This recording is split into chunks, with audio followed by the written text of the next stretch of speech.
I've done some more modifications to the H bow. I did some test shots with a cut down test arrow and they were going much better. But this key section here shook itself loose. So I've added a little bracket there, so once that's inserted I screw the bracket on and holds it all good and solid. Improved the brush rest, so it's now effectively got 2 rows of bristles, and I can move it sideways. The actual blue insert piece can be pushed back and forth, so hopefully that's improved the alignment. And it's cut away a lot deeper so the arrow sits well down inside the rest for better stability.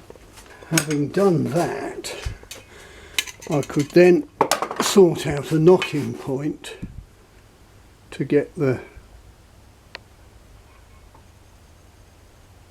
arrow sitting at 90 degrees to the string, which should be about right.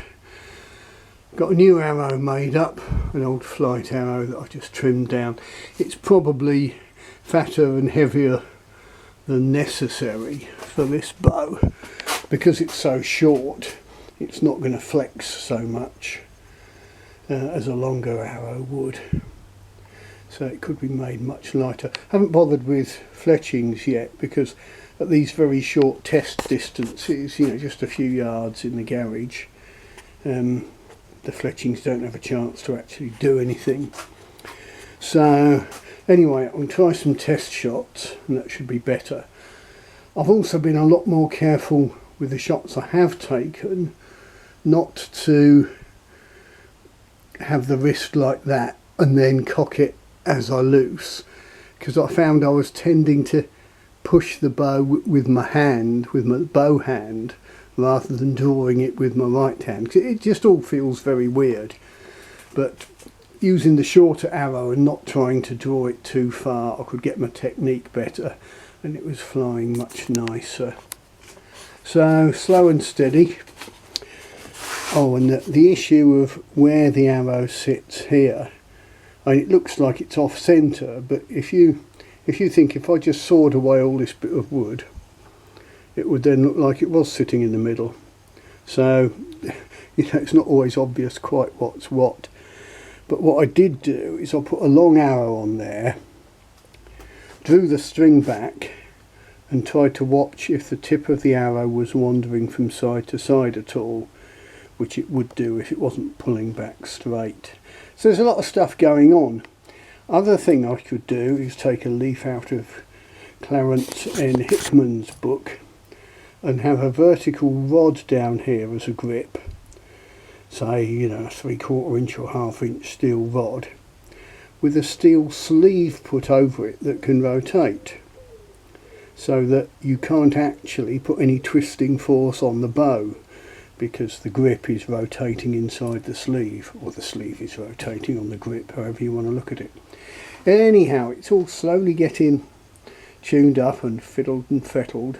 I'll take some more test shots, hopefully get it ready for an outing on Sunday when I can see how far it'll actually throw an arrow. But yeah, looking good. Right, out of interest, if we try and judge, is the arrow square to the bow limbs? It's not as simple as one might think, because if I put the set square on there, well, we can see the arrow isn't. But if I move the set square up here, then it's the other way, because the bow limbs are not perfectly square and symmetrical. So it's very hard to judge the behaviour of this sort of complicated composite pair of bow limbs. How do they actually flex and twist in use? I mean, without the benefit of a high-speed camera, it's anyone's guess. Right, I'll try and get a better view of the actual shot this time.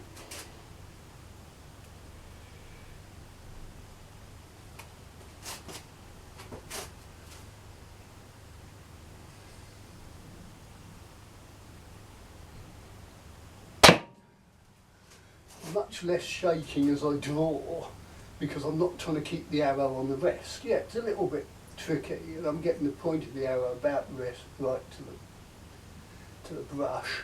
A bit of kick as she goes, but looking at where the arrow is now, it looks a little bit nose down, but quite a good shot, and it looked quite quick to me. But up there it is. Look back from where I shot, you can see it does look pretty straight. Yeah, very pleased with that.